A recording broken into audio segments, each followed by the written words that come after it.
Ya, selamat sore. Ya, hingga pekan ke-118 ya, progres Jakarta International Stadium mencapai kurang lebih 87,85%. Jadi kita masih ahead atau deviasi positif sebesar 2% dari schedule. Jadi kita masih on track, malah melebihi dari schedule ya, dari rencana. Pak, ini MNC Group sebagai salah satu TV swasta yang besar juga kan akan menjadi salah satu media yang menayangkan kegiatan perlombaan yang ada di JIS ini, khususnya yang Indonesian Champions League. Apa sih perihal hal tersebut, bagaimana tanggapannya? Ya, menurut saya ini bagus ya. Artinya kan ini bagian dari sosialisasi pemberitaan ya, bahwa di Jakarta ini punya venue baru nih, stadion sepak bola yang standar internasional ya. Diharapkan dengan adanya media partner ya, seperti kemarin MNC yang sudah memiliki racing bagus dan juga mungkin dari program-programnya juga sudah cukup bagus ya dan populer di masyarakat, terutama untuk penayangan di sportnya. Harapannya juga bisa mempublikasikan ya lebih luas bahwa Jakarta punya Jakarta International Stadium. Ini stadion keren yang sudah layak dinanti, dan ini tentu saja sangat megah dengan beberapa fitur-fitur unggulan ya yang ada di dalamnya. Oke, Pak, ini tadi kalau Pak Rizka bilang kan pengerjaannya masih 87% Ya. sekian. Maka sini apakah memang pengadaan Indonesian Championship tanggal 11 Desember itu jadi atau tidak? Iya, kemarin sudah disampaikan oleh Pak Gubernur ya, minggu lalu ya, Jumat minggu lalu, bahwa sebenarnya untuk kegiatan International Youth Championship ditunda ya untuk sementara. Namun klub-klub yang kemarin sedianya bertanding di sini sudah memberikan komitmen bahwa nanti mereka tetap akan main ya di sini. Jadi tetap mengikuti nanti pada saat peraturan pemerintah atau kebijakan, terutama terkait dengan situasi dan pandemi ya, terutama ini concernnya kan kemarin secara global ya. Jadi memang adanya varian baru Omicron ini menjadi treatment serius ya dari pemerintah pusat maupun pemerintah daerah. Walaupun sudah diketahui bahwa kondisi di Jakarta ini cenderung sudah relatif membaik ya, relatif membaik dan semakin membaik ya. Tapi kita terus mengikuti update dan perkembangan dari kondisi pandemi yang ada di luar. Jadi semata-mata kita mengikuti arahan Pak Gubernur dan juga memantau situasi terhadap penyebaran varian baru ya dari COVID Omicron. Oke, kalau tadi Bapak juga sudah sempat bilang bahwa pelaksanaan Youth Championship itu kan ditunda. Maka kan untuk peresmian atau soft launching dari G sendiri juga ini tertunda. Pokoknya kapan Pak akan dilakukan soft launching atau sebagainya? Ya, yang jelas saat ini kami terus fokus ya dalam penyelesaian bangunan utama beserta fasilitas pendukungnya. Karena adanya soft launching itu kami tetap menunggu arahan selanjutnya dari Pak Gubernur. Yang jelas kami tim project selalu siap ya, harapannya nanti 11 Desember itu kemarin yang fasilitas kami siapkan itu juga sudah ready ya, terutama fasilitas yang memang mandatori atau berhubungan dengan pertandingan atau penyelenggaraan sepak bola. Tapi Pak, ini kan pasti ada beberapa sponsor ya namanya yang akan terlibat dalam juga. Boleh di-spill Pak, ini siapa saja kira-kira sponsor dari G sendiri Pak? Kalau sponsor terkait pertandingan itu ada di panitia ya Mbak ya, di penyelenggara. Kami kurang paham siapa-siapa yang sudah digandeng ya, mengingat Jakpro ini kemarin ya dalam mempersiapkan untuk kepentingan pertandingan ini kolaborasi dengan JXB, Jakarta Experience Board, dan mereka yang mengurus ya beberapa terkait dengan partnership, kemitraan maupun sponsorshipnya. Oke, baik. Tapi Pak, ini Indonesia Youth Championship sendiri kan di Internasional. Iya. Internasional Nah, Youth. ini event pertama apa yang nanti akan dijalankan jika G sudah selesai? Rencananya. Ya, karena stadion JIS ini nanti kan tidak hanya stadion sepak bola ya, melainkan multi event. Nah, nanti sebenarnya saya belum mau ngomong nih.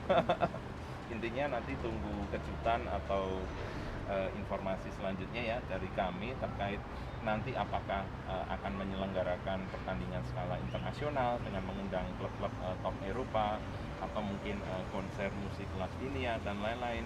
Nanti mohon bersabar dulu, kami akan update lebih lanjut. Pak, izin bertanya. Oh, iya. Kita ketahui kan di Jakarta ada GBK. Nah, kira-kira apa nih yang membedakan dari Stadion JIS ini dengan GBK? Kalau boleh kelebihannya tuh apa? Iya. Ciri khasnya gitu. Ya, mungkin dengan stadion sepak bola secara keseluruhan ya Mas ya di Indonesia, bahwa JIS ini stadion yang didesain dengan standar FIFA. Tentu saja dengan standar FIFA itu jarak antara lapangan dengan penonton yang di tier tribun paling bawah itu sangat dekat ya. Memang psikologisnya mendekatkan pemain dan penonton. Jadi tanpa adanya lintasan atletik setelah lapangan dengan area tribun ya.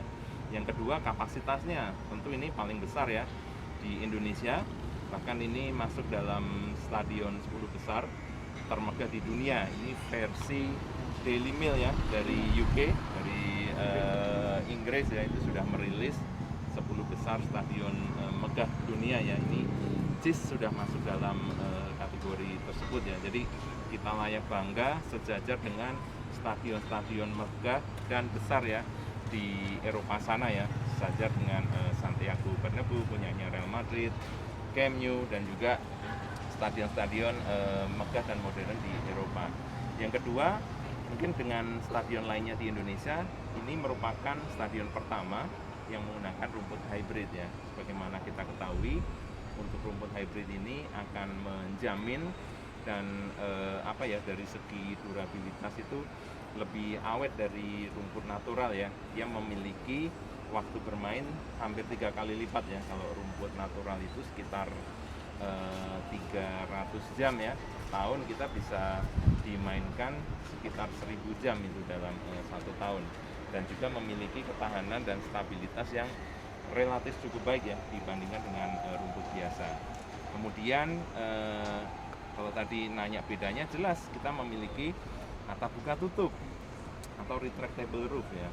Retractable roof ini memungkinkan bahwa lapangan utama atau venue ini tidak hanya dapat digunakan untuk sepak bola, tapi juga untuk kegiatan konser musik gitu ya. Kemudian eksibisi, pameran dan lain-lain itu sangat memungkinkan diselenggarakan di Jakarta International Stadium. Kemudian kalau dari sisi fasilitas, fitur dari luarnya aja kita sebenarnya sudah memiliki ini ya, fasad perforated, di mana nanti lubang-lubangnya itu akan dilengkapi dengan special lighting fasad, sehingga akan menimbulkan efek visual yang dramatis, itu permainan cahaya dengan motion, sehingga bisa ditampilkan nanti karakter mungkin ya tim mana yang bertanding, misalnya tim merah putih melawan Inggris atau kesebelasan mana, kita bisa membuat special lighting itu seperti wave ya, bendera merah putih yang mengelilingi kulit bangunan JIS ini, atau mungkin tim hijau lawan tim kuning gitu ya, atau itu tema-tema tertentu itu bisa kita set di fasad perforatednya. Kemudian yang tak kalah penting, karena ini stadion standar FIFA, tentu dilengkapi dengan fasilitas-fasilitas hospitality ya, seperti corporate box. Kita tadi udah naik belum ke corporate box ya? Di lantai 5. Ya, itu merupakan salah satu standar juga FIFA, di mana itu yang memberikan view terbaik ya dari stadion itu.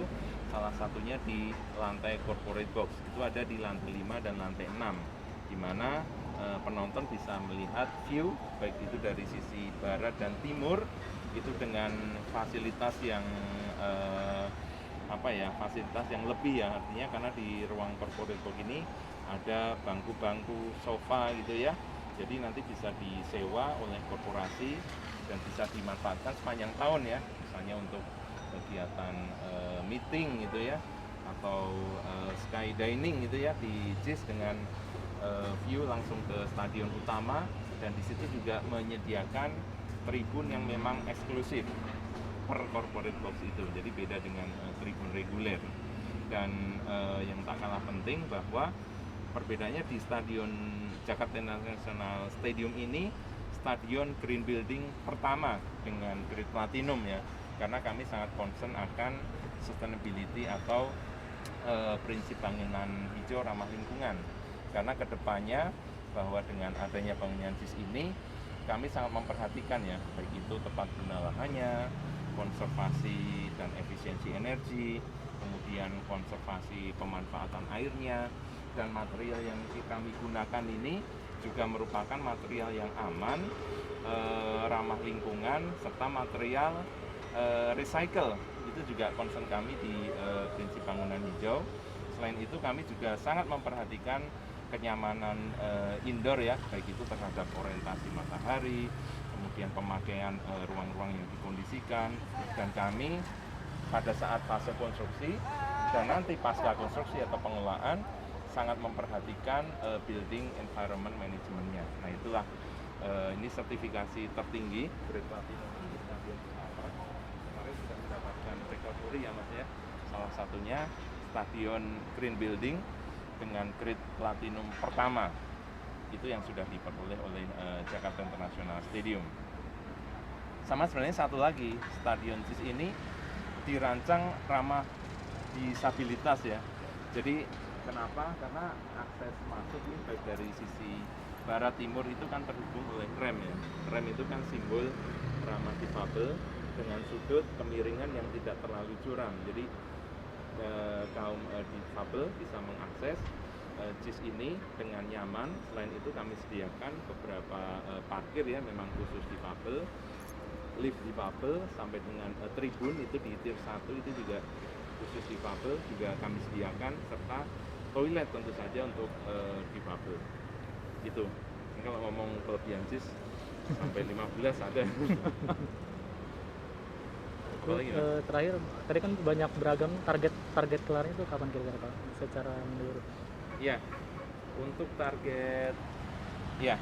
target penyelesaian kami sesuai dengan schedule itu sampai dengan Maret 2022. Oke. Terima Ya, kasih Pak. terima kasih banyak Mas. Oke, sama-sama.